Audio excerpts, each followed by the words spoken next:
लीजिए दोस्तों, आज के मुख्य समाचार। पीएम मोदी से मिलने संसद पहुंचे सीएम नीतीश, कहा कृषि कानूनों पर बातचीत जारी।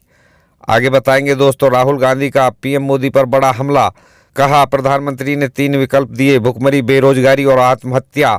आगे बताएंगे दोस्तों, लंबे अंतराल के बाद बिहार पहुंचे कन्हैया ने पुलिस वालों को चेताया, कहा मुसलमानों और किसानों के बाद अब तुम्हारी बारी। आगे बताएंगे दोस्तों, चुनाव आयोग का फैसला, आगामी विधानसभा चुनावों में बढ़ाया जाएगा मतदान का समय। आगे बताएंगे दोस्तों, कोविड महामारी और टीकाकरण के कारण सीएए एनआरसी लागू करने में हुई देरी, बोले अमित शाह। वहीं दोस्तों, पश्चिम बंगाल, ममता बनर्जी ने साधा बीजेपी पर निशाना, बोली मैं केवल गोलकीपर बनूंगी, देखूंगी आप कितने गोल करते हैं। तो चलिए बात कर लेते हैं विस्तार से। बिहार के मुख्यमंत्री और जनता दल यू के नेता नीतीश कुमार ने तीनों कृषि कानूनों का समर्थन करते हुए बृहस्पतिवार को कहा कि ये कानून किसानों के हित में है, उनके खिलाफ नहीं है। प्रधानमंत्री नरेंद्र मोदी से मुलाकात के बाद संवाददाताओं से बातचीत करते हुए कुमार ने कहा कि उनकी पार्टी मुद्दे पर सरकार के साथ है और केंद्र ने तीनों कानूनों के खिलाफ आंदोलन कर रही किसान यूनियनों के साथ बातचीत करने का सही रास्ता अपनाया है। चलिए दोस्तों, देख लेते हैं अगली खबर। कांग्रेस नेता राहुल गांधी ने गुरुवार को लोकसभा में कृषि कानूनों को लेकर केंद्र सरकार को घेरा।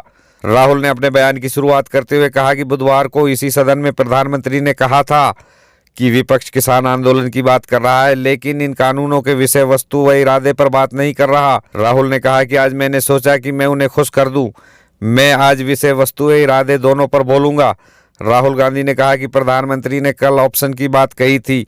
मैं आपको बताता हूं, ये 3 ऑप्शन, भुखमरी, बेरोजगारी और आत्महत्या।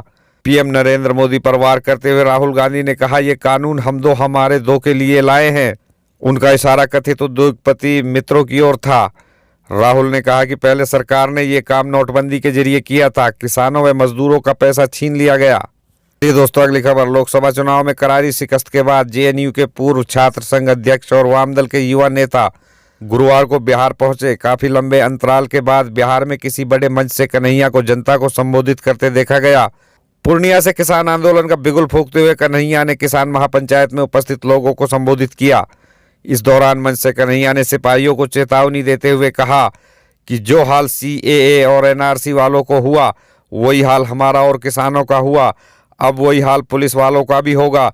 ये सरकार एक दिन वर्दी वालों को पेंशन तक देना छोड़ देगी, फिर आप लोग भी कुछ मत कहिएगा, उस वक्त आपके साथ भी कोई नहीं खड़ा होगा। चलिए दोस्तों अगली खबर। कोरोना महामारी के बीच साल 2021 में बंगाल, असम, तमिलनाडु, केरल समेत कई राज्यों में विधानसभा के चुनाव होने वाले हैं। इस चुनाव के मद्देनजर कुछ दलों ने चुनाव आयोग से सिफारिश की है कि मतदान के घंटे बढ़ाए जाएं। चुनाव आयोग ने सभी दलों की सिफारिश को मानते हुए चुनाव के समय को 1 घंटे तक का बढ़ाने का फैसला किया है। वहीं चुनाव आयोग ने मतदान के परिणाम को लेकर भी महत्वपूर्ण जानकारी दी। मुख्य चुनाव आयुक्त सुनील अरोड़ा ने सभी राजनीतिक दलों को बताया कि जब 1 से अधिक राज्यों में मतदान होता है तो 1 या 2 दिन के बाद मतगणना नहीं की जा सकती है। उन्होंने कहा कि अगर एक राज्य का परिणाम निकलता है तो दूसरे राज्य के मतदान इससे प्रभावित होते हैं। चलिए दोस्तों अगली खबर। पश्चिम बंगाल में आगामी विधानसभा चुनाव से पहले रैलियों का दौर जारी है। इसी क्रम में गुरुवार को केंद्रीय गृह मंत्री अमित शाह ठाकुर नगर पहुंचे। यहाँ उन्होंने एक रैली को संबोधित किया।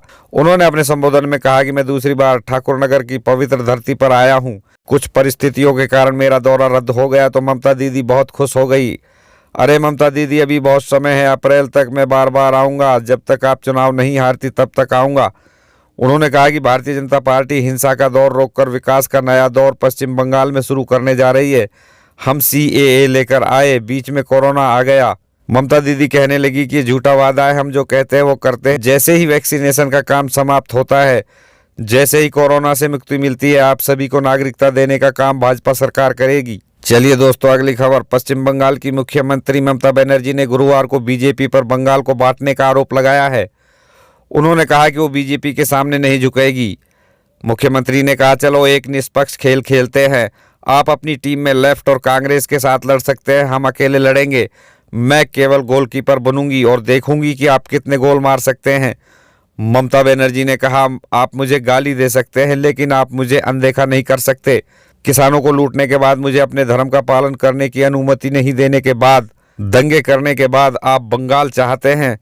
मैं इन लोगों के सामने नहीं झुकूंगी।